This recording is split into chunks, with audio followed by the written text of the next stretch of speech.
창세기 11장까지가 보통 원복음이라고 이제 이렇게 얘기를 하고, 창세기 12장부터는 이제 본격적으로 어떤 족장들에 의한 족장에 의한 그러한 삶과 생애, 또 하나님의 역사에 대한 그런 부분이 나타나고 있는 부분을 보게 됩니다.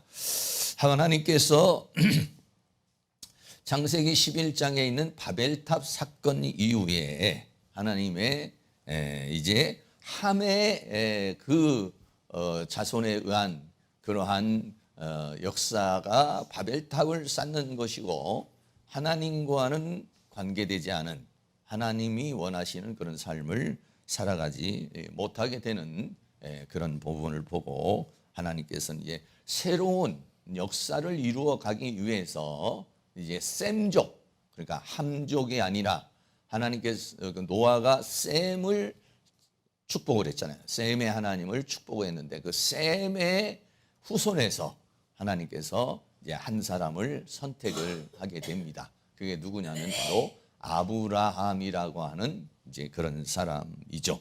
그래서 그 아브라함을 선택을 해서 그 아브라함을 통한 이제 하나님의 역사를 이루어 나가는 것, 이것이 이제 창세기 12장에 있는 내용입니다. 셈의 후손을 족보를 이렇게 보면은요, 이 셈이라고 하는 사람이 아들을 5명을 낳습니다. 아들을 5명, 엘람, 아수르, 또 아르박삭, 룻, 아람이라는 사람을 낳는데, 그 중에서도 중요한 부분이 뭐냐면 세 번째입니다. 세 번째 아들이 아르박삭이라고 하는 사람이에요. 세 번째 아들이 아르박삭, 보통 이렇게 장자로 이렇게 많이 연결이 돼서 내려오는데, 셈의 후손 중에서도 세 번째 아들이 아르박삭이라는 사람이고, 이 아르박삭이라는 사람을 통해서 누가 나오느냐면 아브라함이라고 하는 사람이 나오는 거예요. 그러니까 그 셈의 후손 중에서도 5명인데 그 중에서도 세 번째 아들 아르박삭이라는 사람을 통해서 이제 쭉 연결이 돼서 아브라함까지 연결이 되는 거예요. 그래서 아브라함의 아버지가 누구냐면 데라. 데라의 아버지가 나홀. 그러니까 아브라함의 할아버지가 나홀이고, 그리고 아버지가 데라고. 데라가 자녀를 낳았는데 셋을 낳죠. 그 중에 아브라함, 나홀, 하란, 이렇게 셋을 낳았는데 그 중에서 첫 번째 아들인 아브라함이 있습니다. 그런데 하나님께서 누구를 선택을 하시느냐면 이 아브라함을 선택을 하게 되는 것이죠.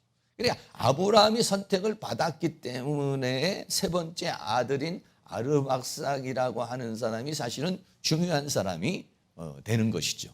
뭐 아르박삭, 셀라, 에벨, 벨렉, 루, 수룩, 뭐 이런 사람 우리가 잘 모르는 사람, 그냥 뭐 이렇게 성경에도 별로 나타나지 않은, 이제 이름만 나타나지 특별한 그런 어떤 것들이 나타나지 않는 그런 사람이에요.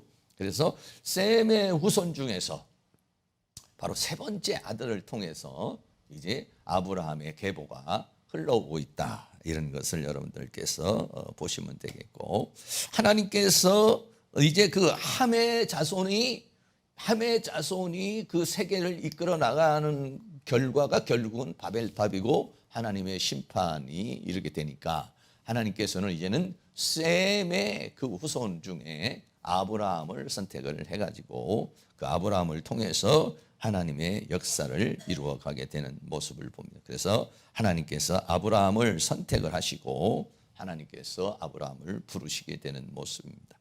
그래서 선택과 부름, 아브라함도 마찬가지고 우리도 역시 마찬가지고 하나님의 선택과 하나님의 부름이 있어요. 그럼 하나님은 선택을 하고 부리는데 언제 선택을 하느냐? 성경은 뭐느냐? 창세전에 우리를 선택했다, 이렇게 말했어요. 에베소서 1장 4절 말씀 같이 있습니다. 곧 창세전에 그리스도 안에서 우리를 택하사 우리로 사랑 안에서 그 앞에 거룩하고 흠이 없게 하시려고. 창세전에 하나님이 어떻게 선택할 수 있냐? 그거는 전지하신 하나님이기 때문에 가능하다. 이 세상을 창조하시기 전에 이미 하나님의 계획 속에 우리는 있는 존재들이다. 그러다가 창세전에 선택을 했고, 그리고 실제적으로는 어머니 태에서 택정하고 부르신다 이랬어요. 갈라디아서 1장 15절도 있습니다. 그러나 내 어머니의 태로부터 나를 택정하시고 은혜로 나를 부르시니가. 아멘. 이 말씀은 이제 그 사도 바울의 고백이죠. 사도 바울이 자기 자신을 어머니 태에서 하나님께서 나를 택정을 하셨다.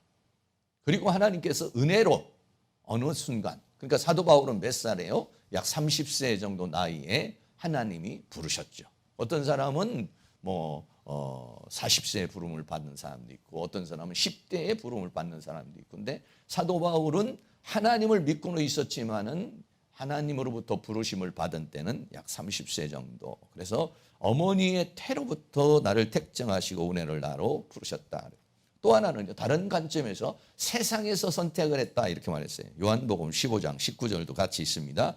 너희가 세상에 속하였으면 세상이 자기의 것을 사랑할 터이나 너희는 세상에 속한 자가 아니요 도리어 세상에서 나의 택함을 입은 자인 거로 세상이 너희를 미워하느니라. 아멘. 그래서 우리는 창세전에 하나님이 선택을 했고 세상에서 선택을 했고 그리고 어머니 모태에서 선택을 하셨다. 아브라함은 언제 아브라함도 역시 마찬가지로 하나님의 계획 속에 벌써 있죠. 셈의 자손을 축복을 하시고 그 셈의 하나님 중에서 셈의 자손 중에서 아브라함이 탄생을 할 것인데 그 아브라함을 통해서 하나님의 역사를 이루어갈 것을 하나님은 계획하고 있었다는 것을 우리에게 보여주고 있는 것입니다. 그래서 이제 그 아브라함이 하나님 앞에 선택을 받게 되는데 이 아브라함이 하나님으로부터 이제 부름을 받고 또 이제 그 이동하는 경로를 한 두 가지 정도 이렇게 보았었는데 이렇게 좀 지도가 있어요. 이게 이제 이스라엘과 중동 지역에 있는 지역인데 어디서부터 선택을 했느냐면 이 우르라고 하는 곳이 이쪽입니다. 우르라고 하는 데가 이제 갈대아 우르. 그래, 바벨론 제국 밑에 있는 지역. 여기서 이제 갈대아 우르라고 하는 곳에서 아브라함의 고향이에요. 여기서 탄생을 했어요. 여기서 살고 있었습니다. 그런데 하나님께서 여기에서 아브라함에게 나타나셔서 이제 부르시게 되는 거죠. 그래서 부름을 받고 어디로 가느냐면 위로 쭉 올라가서 하란이라고 하는 곳까지 갑니다. 그러니까는 이 하란이라는 곳까지가 어느 정도냐면 약 800km 정도 되는 거예요. 여기서 부산까지가 한 400km가 좀 넘으니까 여기서 부산까지 가는 정도의 2배 정도니까 굉장히 먼 거리죠. 그리고 또 이 여행이라는 것이 오늘날 가봤지 않아서 이렇게 갈대우에서 부름을 받아서 그 하란이라는 곳까지 가기가 쉽지 않습니다. 그리고 그 하란에서 이제 그 모든 식구가 다 떠났어요. 아버지하고 더불어서 가족들이 다 떠나가지고 갈대우에서 하란까지 다 갔어요. 근데 하란에 가니까는 거기가 살만한 거예요. 좋은 거예요. 그리고 또 그동안의 여행에도 너무 지쳤잖아요. 그런데 거기서 이제 여기 살자 우리. 데라가 아버지가 이제 그렇게 얘기를 이제 하게 되죠. 그래서 이제 거기에서 살게 되는 겁니다. 거기에서 살게 되다가 여기에서 아버지가 죽어요 이제. 왜냐하면 하나님께서 아브라함을 통해서 이제 가나안까지 가야 되는데 그런데 아버지가 이제 당시에는 모든 주권을 가지고 있잖아요. 아버지가 하라는 대로 해야 되는 것이니까. 아버지를 설득을 해서 갈대아 우르에서 하란까지는 왔는데 근데 여기서 이제는 터전을 잡고 살게 된 거예요. 그래서 거기서 이제 아버지 데라가 죽어요. 죽고 나니까 드디어 이제 아브라함이 거기에서 75세에 하란을 떠나서 가나안이라고 하는 지역까지 또 가게 돼요. 여기까지 가는 게 또 몇 킬로 정도냐면 800km 정도 돼요. 그러니까 총 갈대아 우르에서 하란까지 가는 데가 800km 정도. 그리고 또 이 하란이라고 하는 곳에서 하나님의 지시를 따라가서 가나안, 오늘날의 이스라엘이죠. 오늘날의 이스라엘 땅까지 가는데 또 800km라는 그 여행을 하게 되는 그런 거예요. 그래서 아브라함이 이런 행로를 따라서 하나님의 인도를 받았다는 것을 우리가 생각할 수 있습니다. 조금 자세하게 말씀을 드리면 이 갈대아 우르라고 하는 데가 창세기 11장 31절에 오늘 본문에서도 읽었습니다만 데라가 데라는 아브라함의 아버지죠. 데라가 그 아들 아브라함과 하란의 아들 그 손자 롯과 그 자부 아브라함의 아내 사레를 데리고 갈대 우르에서 떠났다. 그러니까 하나님이 아브라함에게 나타난 곳이 어디냐면 갈대 우르라고 하는 곳에서 나타난 거예요. 그래서 이제 아마도 아버지를 설득을 했던 걸로 보이죠. 갈대 우르에서 떠나. 거기가 지금 이제 아버지의 터전이고 거기에 모든 식구들이 다 모여 사는 그런 곳이에요. 근데 거기에서 떠나서 어디로? 가나안 땅으로 가고자 했다. 그러니까 뭔가 그런 비전을 준 거예요. 비전을 주어서 어떻게 했냐면 하란에 이르렀는데 하란에 이르러서 거기 거하였다. 이렇게 말하고 있습니다. 사도행전 7장 2절 3절에서는 이 부분을 이렇게 말하고 있어요. 스데반 집사님이 이제 설교를 하는 부분이 스데반이 가로되 여러분 부형들이여 들으소서 우리 조상 아브라함이 하란에 있기 전에 이제 아브라함이 하란에서 떠나는 아브라함에 있기 전에 메소포타미아에 있을 때 이게 메소포타미아라는 데가 바로 갈대아 우르를 말해요. 영광의 하나님이 그에게 보여 그랬어요.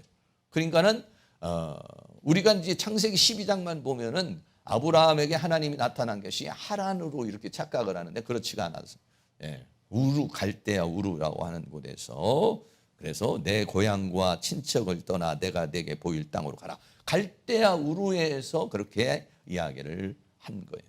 근데 이 갈대아 우루라고 하는 곳은 어떤 곳이냐면요. 다른 신을 섬기던 곳이에요. 여호수아 24장 2절도 같이 한번 있습니다.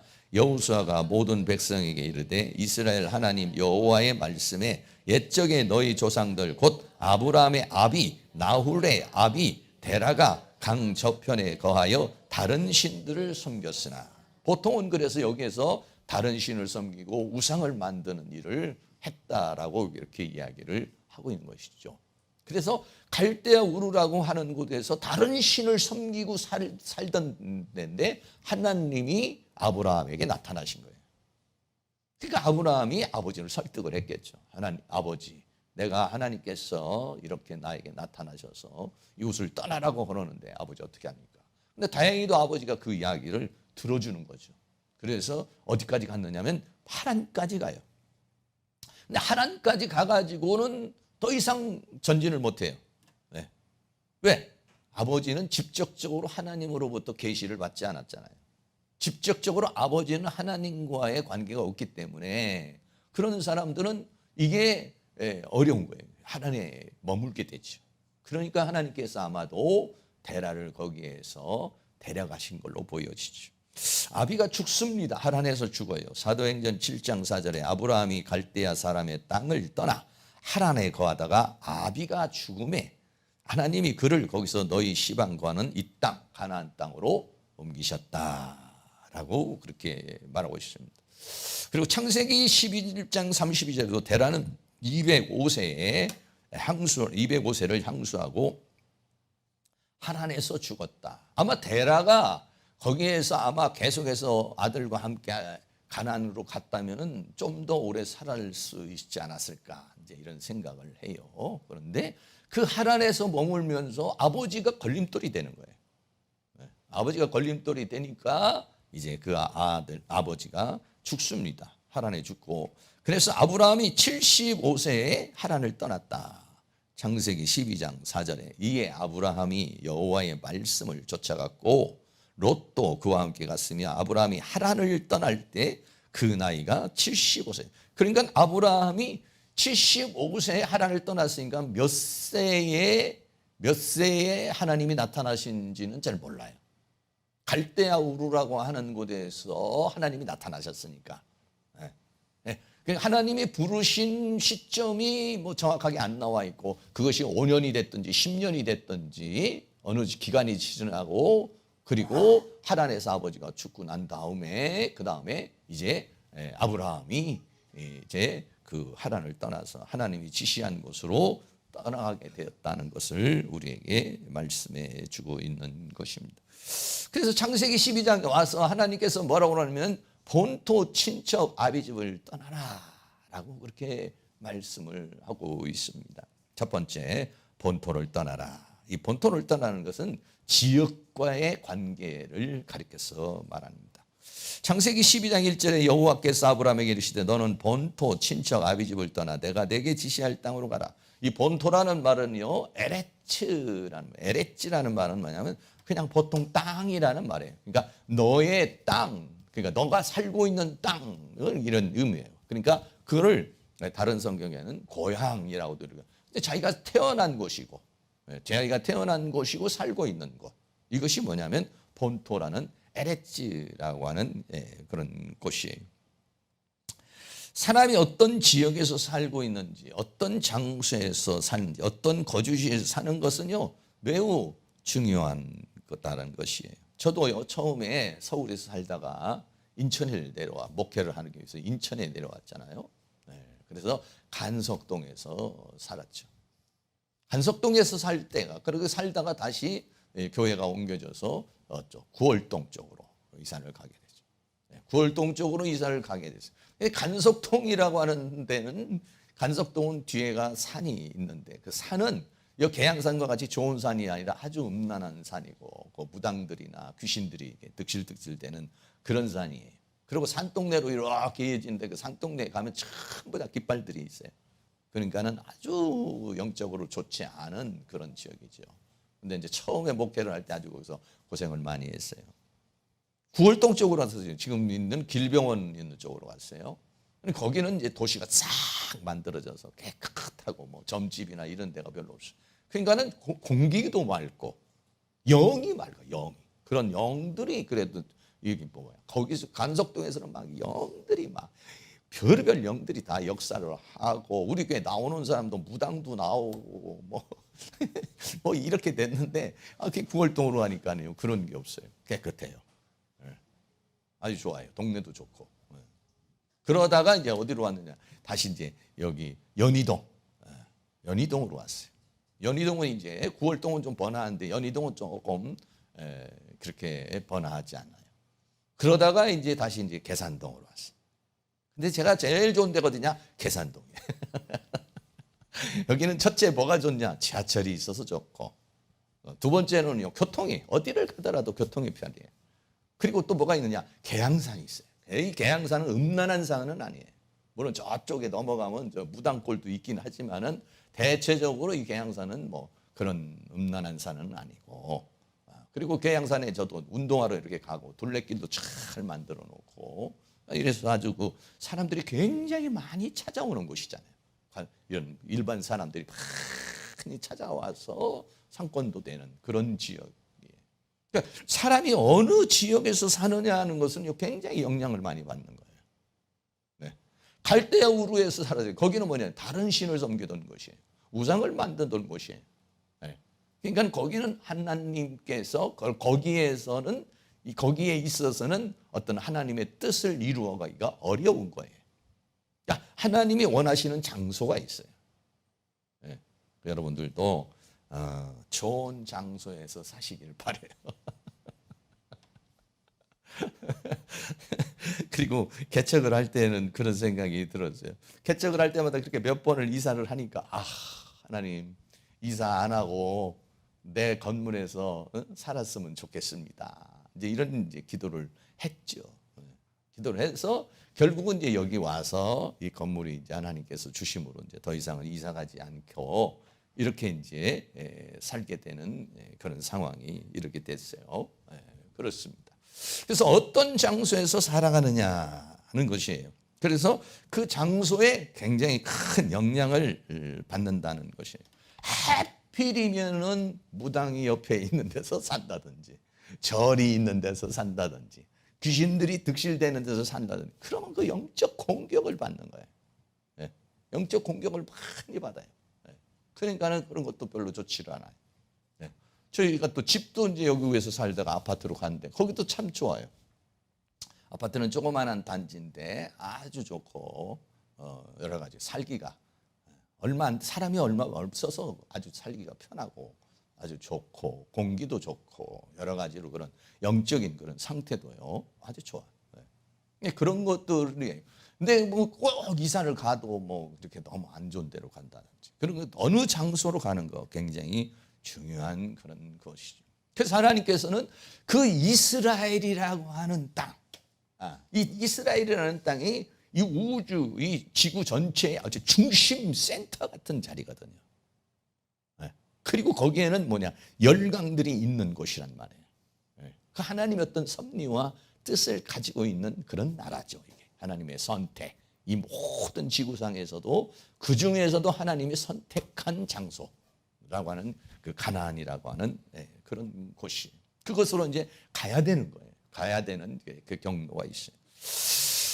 우리는 이 세상에서 살아가고 있지만 그렇게 이 세상에 살다가요. 이 세상에 살다가 결국은 어떻게 되느냐? 하늘나라에 갈 것입니다.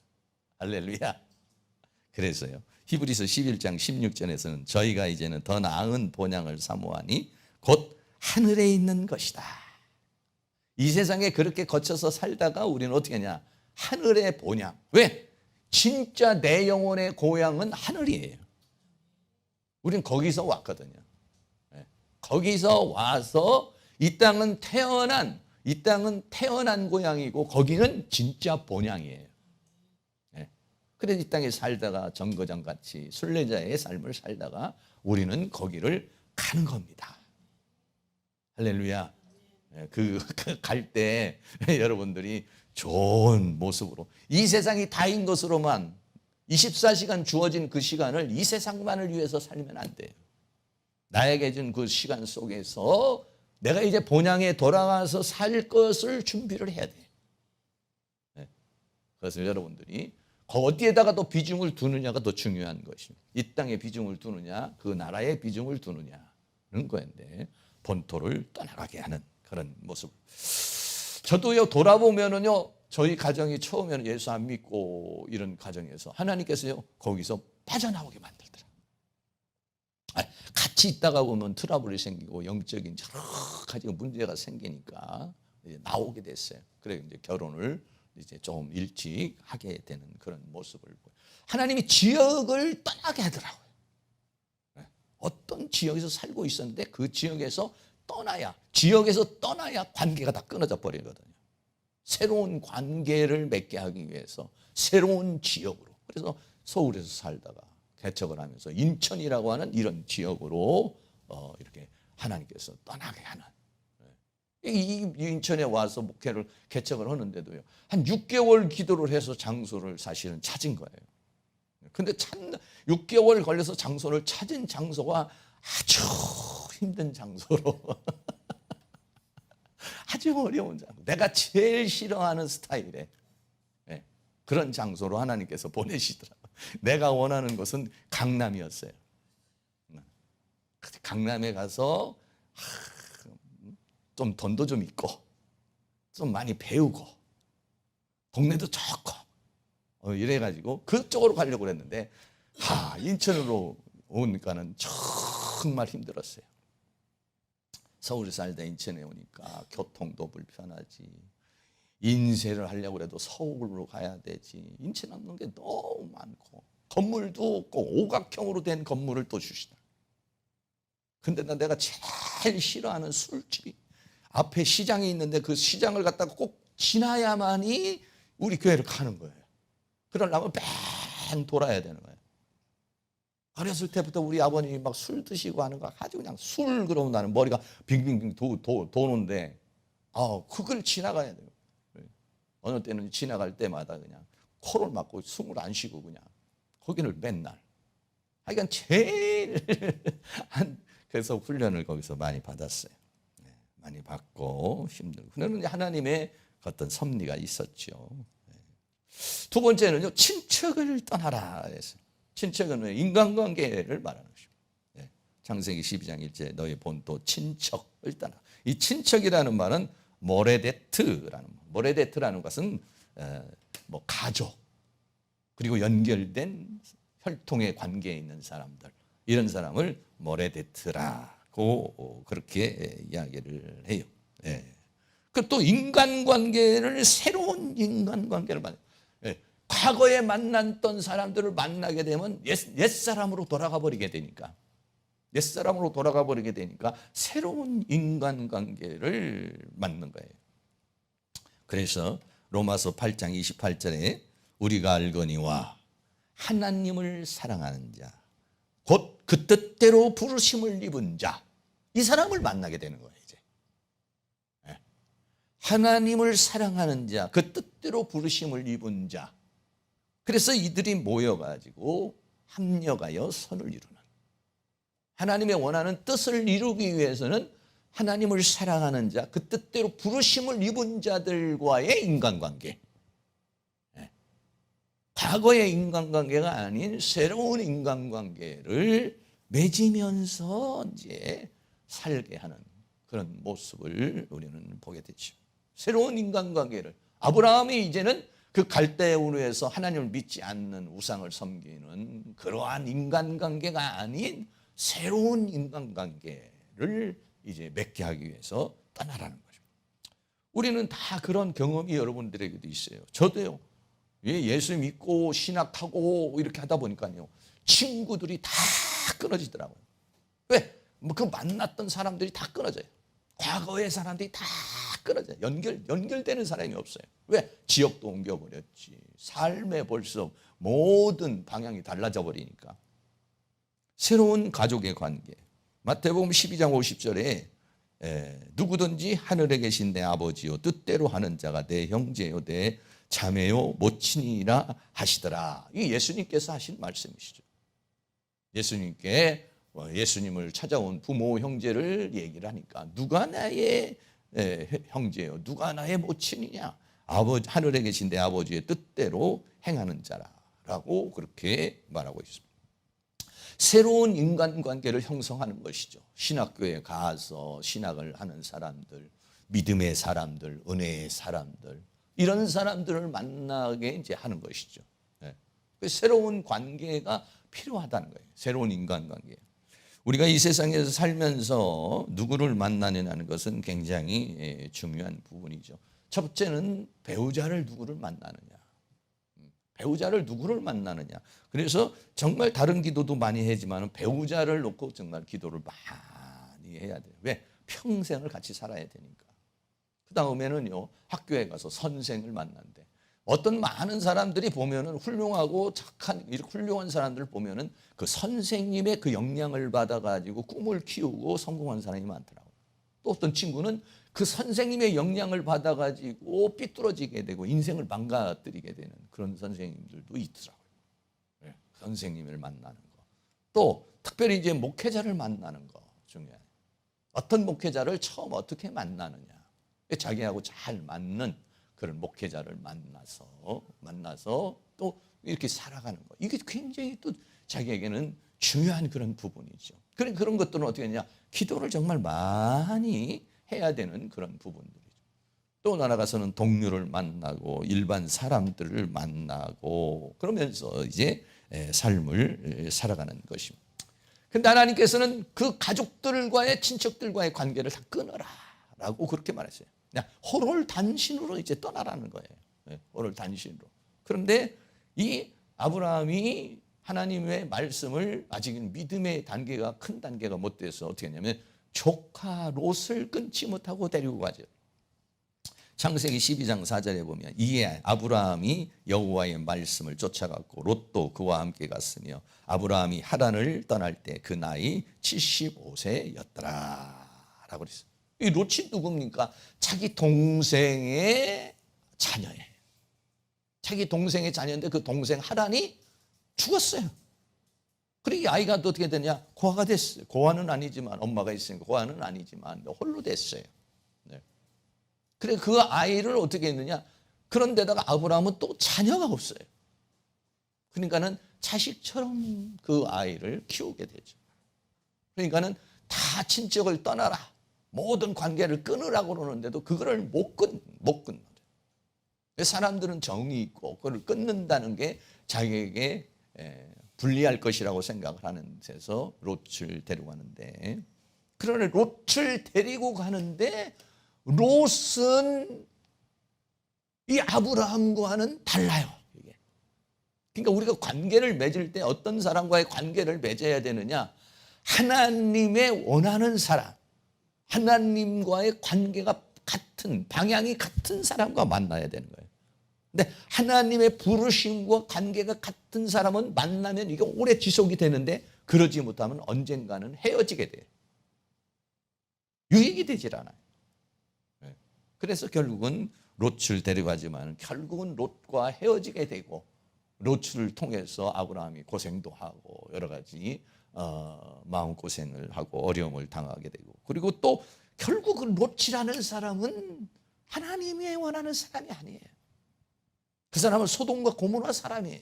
세상 사람이에요. 네. 그리고 결국은 모압과 암몬이라는 그런 족속을 만들어내는 하나님의 계열의 사람이 아니라는 거예요.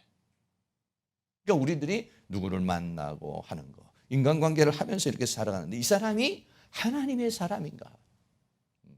이런 것을 우리가 잘 이렇게 파악하는 것이 중요하죠. 왜? 그 관계를 통해서 역사가 이루어지기 때문에 그렇습니다. 마지막으로 세 번째는 아비집을 떠나라 그랬어요. 네. 아버지라고 하는 것은 뭡니까? 신뢰의 관계를 말합니다. 네. 본토라는 것은 지역의 관계고 친척은 인간관계를 말하는 것이고, 세 번째 아비집을 떠나는 것은 뭐냐면 신뢰 관계를 말하고 있습니다. 창세기 12장 1절에 너의 본토 친척 아비집을 떠나라 라고 그렇게 말합니다. 네. 아버지가 이제 달라져 버렸어요. 네.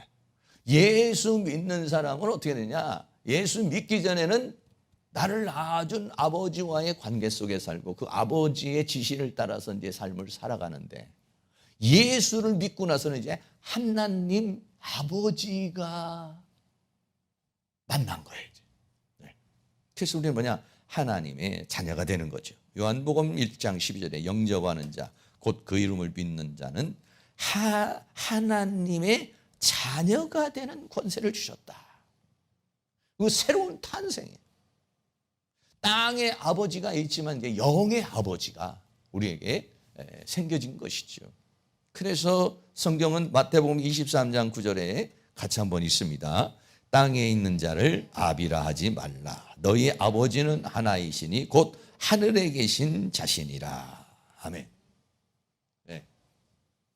땅에 있는 자를 아비라 하지 말라. 땅에 있는 아버지는 이 세상에서 사는 동안만 관계를 갖습니다. 그리고 내가 이 세상에 올 수 있도록 통로의 역할을 해요. 중요하죠, 사실. 아버지와 나와의 관계, 가족의 관계, 이 세상에 살면서 매우 중요합니다. 그러나 하나님 나라에 가가지고는 하나님 나라에서 관계면은 아이고 아버지 반갑네요, 엄마 반갑네요, 우리 같이 모여서 삽시다, 이런 개념은 아니에요. 이 세상에서만의 인연이에요. 이 세상에서만의 관계. 그 하나님 나라에 가가지고 전부 다 길씨 가면 모여라, 이 노씨 가면 모여라, 이래가지고 우리 아버지 같이 삽시다, 이런 개념이 아니에요. 새로운 관계입니다. 새로운 관계. 그렇다고 해서 이 땅에서 사는 관계가 뭐 소중하지 않다는 거예요. 소중하죠. 굉장히 소중합니다. 네, 굉장히 소중하지만 너희 아버지는 이 땅에서는 땅의 아버지가 계지만 하나님 나라, 하나님은 여기서도 아버지지만 그 나라에 가서도 아버지예요. 그러니까는 땅에 있는 자를 아비라 하지만 너희 아버지는 하나이신. 아버지라는 의미가 뭐냐면 생명을 주신 분을 말하는 것이죠. 이 땅에 사는 아버지를 통해서 생명을 얻었지만은 그러나 그 생명의 원천은 어디냐면 하나님 아버지라는 것이. 그래서 우리는 그 하나님 아버지를 만나는 거죠. 그러니까 우리가 예수 처음 믿고서 막 그렇게 눈물이 나고 회개도 나고 감격이 되고 하는 것은 뭐냐면 그 아버지를 만나는 거예요. 아버지. 나의 뿌리를 만나는 거예요. 나의 원천을 만나는 거예요. 네. 잃어버렸던 자녀가 부모를 만나면 뜨거운 감회를 하잖아요. 잃어버려 10년 돼서 잊어버리고 20년 돼서 잃어버린 자녀를 만났다고 생각해요. 그 얼마나 감격 속에 살아가겠습니까? 그런 거와 똑같죠. 우리는 영혼의 아버지를 만나는 때, 만나는 거. 내 영혼의 아버지요, 이 세상의 주인이신, 창조주이신 그 하나님을 만나게 되는 거예요. 그러니까 거기에 그 감회와 감동이 있어서 많은 눈물을 흘리게 되는 것이죠. 네. 그렇습니다. 이제 새로운 관계가 형성이 됐어요. 하나님이 아브라함에게 나타나시면서 너희는 이제는 너의 아버지를 의지하며 살면 안 돼. 하나님 아버지를 의지하며 살아야 돼. 너의 아버지의 말을 듣고 사는 자가 아니라 너는 이제 아버지에게서 떨어져 나와서 하나님 아버지의 말을 들으며 살아야 될 자야. 할렐루야. 우리는요 새로운 관계를 가지고 있어요. 사랑하는 모든 성도님들, 이제 우리가 지금 살고 있는데 우리가 어떻게 살고 있는가? 정말 하나님 아버지가 나의 신뢰의 관계가 돼가지고 그렇게 살고, 그리고 우리 여기 같이 살고 있는 이 믿음의 사람들이 진짜 형제 자매예요. 사실은요. 우리 믿음의 사람들이 진짜 형제 자매요. 그 나라에서도 함께 살 사람들이에요. 옆에 있는 분에게 만나서 반갑습니다. 천국에서 만납시다. 하나님을 사랑하는 자, 그 뜻대로 부르심을 입은 자는, 그래서 우리가 합력해서 선을 이루고 사는 거예요. 이렇게 새로운 관계 속에서 우리는 살아가고 있는 것이죠. 네. 아버지가 달라져 버렸어요. 전부 다 우리는 여기 계신 분들이 전부 다 하나님을 아버지라고 그러잖아요. 그러니까 우리가 다 형제 자매인 것이에요. 우리의 혈통적인 인간 관계도 있지만 이 관계가 매우 중요하다는 거예요. 하나님을 사랑하는 자, 그 뜻대로 부르심을 입은 자는 합력하여 선을 이루는 것이니까 우리는 정말 서로 합력해서 이 교회를 세우고, 정말 합력해서 교회에 나가 이렇게 되든지 말든지 이렇게 하면 안 돼요. 이 교회는 여러분에게 소중한 거예요. 귀중한 것입니다. 가정도 소중하고 여러분들의 삶도 소중하면 여기서는 어떻게 하냐? 내 위치가 있고 내 역할이 있어요. 우리가 같이 합력을 해야 돼요. 그래서 함께 하나님의 뜻을 이루어 가야 되는 것이다는 것입니다. 그래서 하나님께서는 이제 그 집을 떠나서 내가 내게 지시할 땅으로 가라라고 말하십니다. 여기서 내가 내게 지시한다는 말이 라아라는 말인데, 보다, 지각하다 이런 말. 네. 원래는 어떻게 보면 지시할 땅이라는 것보다는 보여주는 땅으로 가라 이런 얘기예요. 근데 그 보여주는 것이 뭐냐면 육신의 눈으로 이렇게 보는 것이 아니야. 이제 영의 세계를 보는 거예요. 하나님의 지시에. 그러니까 이때부터는 어떻게 되냐? 그동안에는 아버지와의 관계, 또 그 친척과의 관계, 인간 관계 속에서, 지역 관계 속에서 살았지만 이제는 달라진 거예요. 완전히 달라져 버렸어요. 지역도 달라졌어요. 어떻게 지역이 달랐냐? 우리는 이제는 계산동에 살고 있지만 우리는 전부 다 어떻게 하냐? 예수 안에 살고 있습니다. 달라졌어요. 달라졌습니다. 관계도 다 달라졌습니다. 이제는 하나님의 믿음의 사람들과의 관계 속에서 살게 돼 있고, 아버지와의 관계도 달라졌습니다.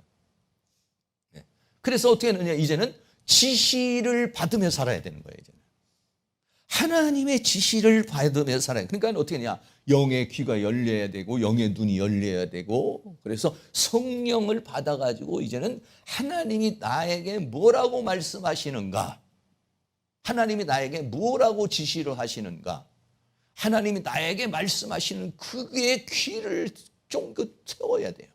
감동을 받아야 돼요. 뜻을 구별해야 돼요. 그런데 하나님은 영이시니까 어떻게 하냐? 우리의 영이 충만해야 들을 수도 있고 볼 수도 있고 느낄 수도 있고 이렇게 되는 것이죠. 내가 이제는 너는 이제는 다른 지시를 따라 사는 것이 아니라 하나님 아버지가 지시하는 대로 살아야 된다 이거예요. 그래서 우리는 그 방편 중에 하나가 뭐냐면 기도죠. 기도를 통해서 하나님 내가 어떻게 살아야 되는가요? 하나님 원하는 게 뭔가요? 자, 결혼을 할 때도 내가 이 배우자가 맞나요? 안 맞나요? 어디로 이사를 가려고 할 때 동쪽으로 갈까요? 서쪽으로 갈까요? 네. 뭐든지 이제는 하나님 앞에 물어보는 거예요. 우리 같으면은 자식이 갖고 물어보면 네가 알아서 해라 이런데, 하나님은 그렇게 이 땅에 사는 모든 사람이 다 물어봐도 다 대답해 주시고 그거를 싫어하시지를 않아요. 왜? 그 지시를, 이제는 땅의 지시를 따라 사는 게 아니라 하늘의 지시를 따라서, 하늘의 원함을 따라서, 아버지의 원함을 따라서 아버지의 뜻을 이루기 위한 삶을 살아야 된다는 것이죠. 그래서 아침에 일어나면, 여러분도 그렇게 기도하겠지만 저도 아침에 일어나면 그렇게 기도합니다. 하나님, 오늘도 하나님 맛있는 밥을 주셨으면 먹고서 건강해서 오늘도 하나님의 영광을 위하여 살게 하여 주시옵소서. 내 쾌락, 내 만족, 내 원함으로 살지 않고, 여기에 치우쳐 살지 않고 하나님의 영광을 위한 삶을 살게 해주세요.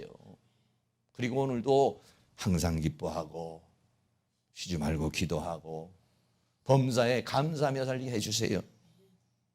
그래서 난 여러분들이 웃으며 사시길 바래요.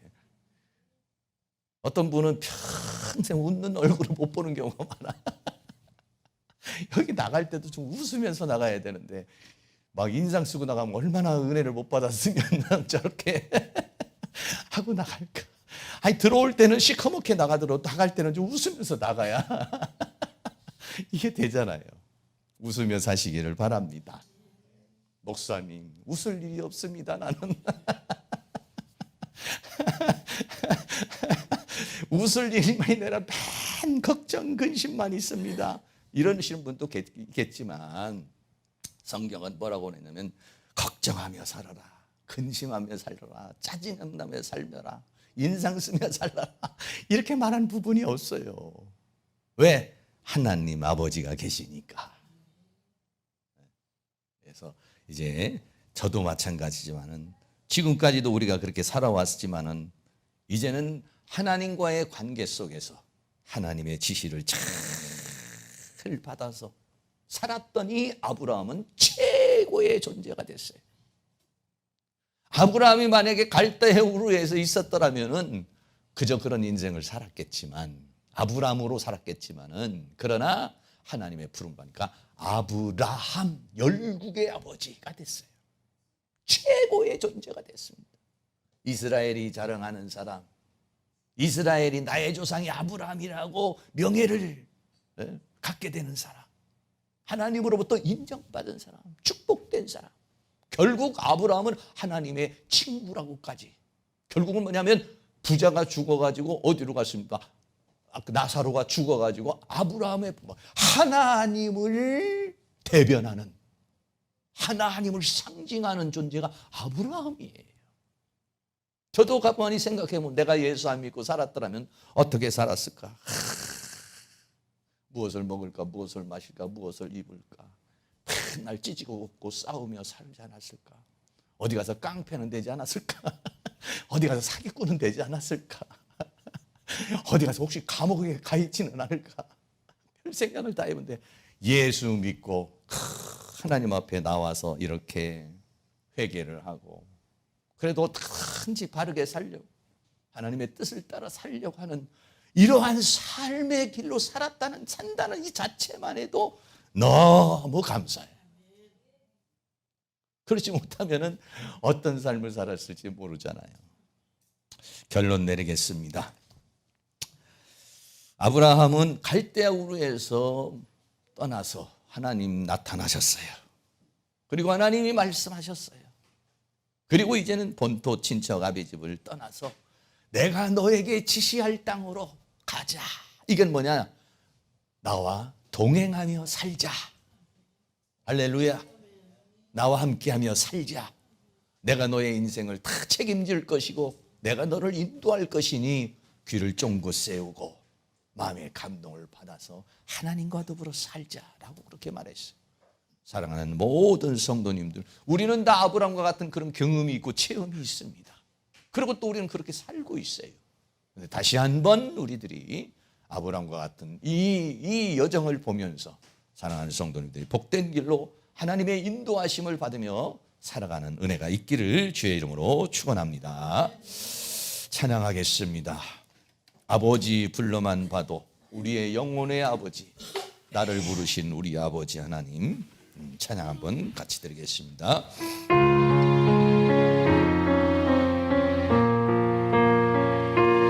아버지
아버지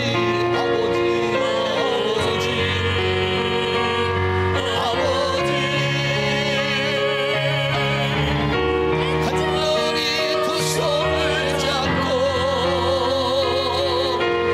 불러보는 내 아버지 나의 아버지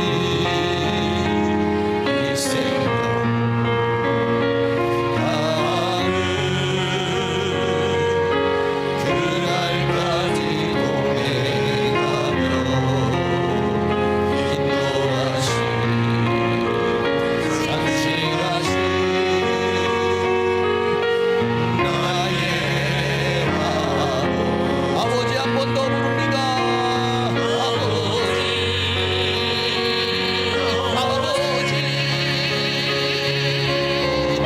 간절히 두 손을 잡고 불러보는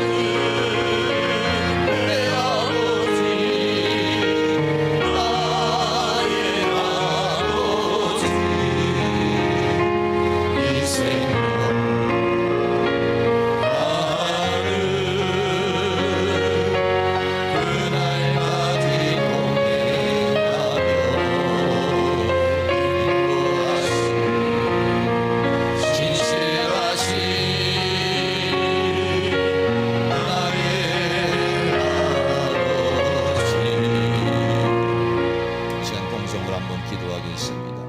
갈대우르에서 아브라함을 부르신 것처럼 세상에서 방황하고 있는 우리를 부르신 아버지, 그리고 오셔서 내 손을 잡고 이제 나와 동행하며 살자, 내가 너에게 보여주고 내가 너에게 지시할 그 세계를 향해서 가자고 말씀하십니다. 우리를 사랑하시고 우리를 인도하시고 우리에게 새로운 비전을 주시고 새로운 인생을 주시고 새로운 삶을 주신 아버지, 그 아버지의 손을 붙잡고 우리들이 살아갈 수 있도록 세상의 모든 풍파와 어려움과 이 세상의 모든 것들을 하나님 주시는 은혜 속에서 살아갈 수 있도록 성령님 역사해달라고 우리 다 같이 동성으로 다 같이 기도합니다. 할렐루야. 거룩하시고 사랑이 많으신 아버지 하나님, 오늘도 하나님께서 우리에게 은혜와 사랑 가운데 인도하여 주신 주님의 사랑을 감사합니다. 아브라함을 저 갈대아 우르에서 보내주시고 이제 부르셔서 이제 하나님이 원하시는 세계를 향해서 가게 하시는 우리 아버지 하나님, 죄악에서 우리를 구원해 주신 하나님의 은혜와 사랑을 감사합니다. 세상에서 우리를 구원해 주신 하나님의 은혜와 사랑을 감사합니다. 저 어둠 가운데서 우리를 구원해 주신 우리 하나님의 은혜와 사랑을 감사합니다. 저 사단의 소굴에서 우리를 구원해 주신 우리 하나님의 은혜와 사랑을 감사합니다. 우상단죄에 있고 아버지 어르신과 잡신 속에 살아갔던 이 대한민국을 아버지 하나님 주님께서 찾아오셔서 이 대한민국을 구원해 주신 우리 하나님께 감사를 드립니다. 오늘 우리에게 찾아오셔서 우리의 이름을 불러주시고 주님 앞에 나올 수 있는 그런 은혜를 주셨사오니 아버지여 감사를 드립니다.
세상에서 방황하던 우리들, 주님이 우리에게 찾아오셔서 우리에게 말씀해 주시고 우리를 이 죄악의 세상 가운데, 이 어둠의 세상 가운데, 이 사단의 세계 가운데 우리를 구원해 주신 주님의 은혜와 사랑을 감사를 드립니다.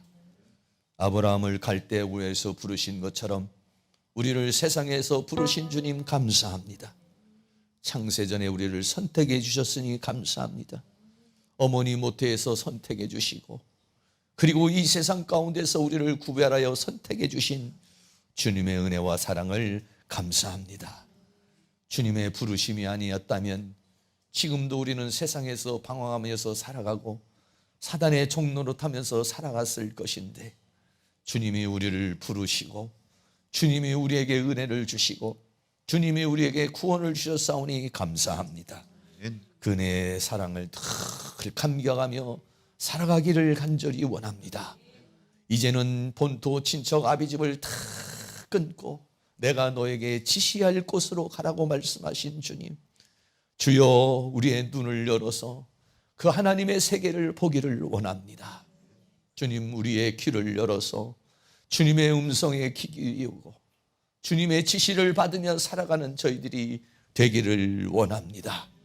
이제는 내 뜻대로 살지 아니하고 하나님의 뜻대로 살기를 원합니다. 내 욕망을 위하여 살아가는 저희들이 아니라 하나님의 원하심을 따라 살아가는 저희의 삶이 되어지도록 도와주시기를 간절히 원합니다. 사랑하는 모든 성도님들, 이 시간도 주의 성령으로 충만하게 채워주시기를 원합니다. 세상에서 지치고 힘든 모든 부분들 하나님께서 새 힘을 주시기를 원합니다.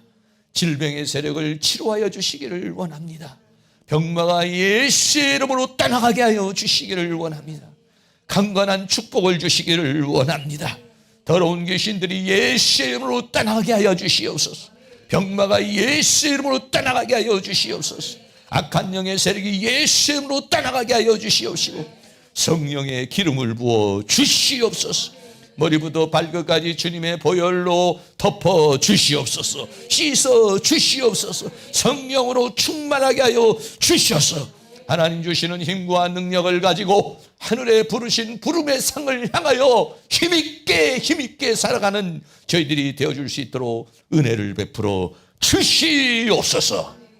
다음 주에 있는 성령의 집회를 통하여 성령의 권능을 받아서 이 죄와 사망과 세상과 사단을 이기고 승리하는 삶을 살아갈 수 있도록 하나님께서 우리에게 늘 성령의 충만함을 주시옵시고 하늘의 능력과 권능을 부어 주시옵소서. 예수 그리스도의 이름으로 기도하옵나이다. 아멘.